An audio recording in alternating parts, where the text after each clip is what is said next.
Hello everyone, I am Rohini Patil, a third year psychology and journalism student. Welcome back to our YouTube channel Journalism Network. Today I am going to talk about influence of advertisement on news.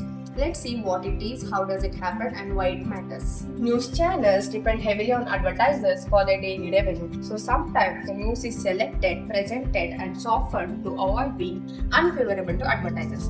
As news channels earn most of their income from ads, the channels try to keep their advertisers happy. Big brands, big money.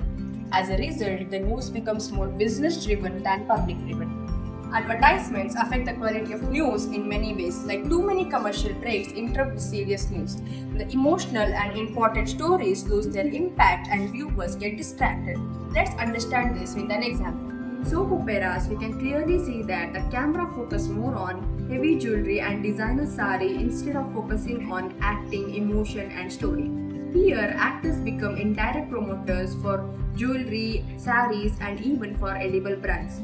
Whereas in news channels, panel discussions which are meant for serious debates on topics like women's safety, unemployment, and elections are interrupted by ads. Just when the discussion gets intense, the anchor suddenly says, "We'll be back after a short break."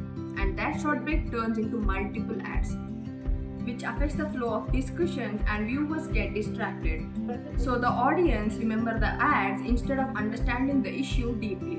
We can see this during breaking news as well, where the ads are shown on the sides of the screen and placed near the logo.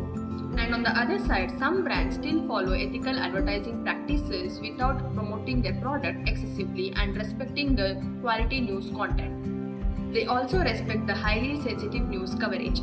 The growing influence of advertisements has serious impact on media ethics. When the commercials start to decide what is shown, how it is shown, and for how long, the core value of journalism starts to weaken. Advertisements are made and published for the sake of spreading awareness and promoting services. So, to safeguard the interest of the audience, both advertisers and news channels must ensure that their advertisements do not overpower or compromise the purpose of delivering honest and respectful news. That is all for today's video. For more such content, like, share and subscribe to Journalism Network.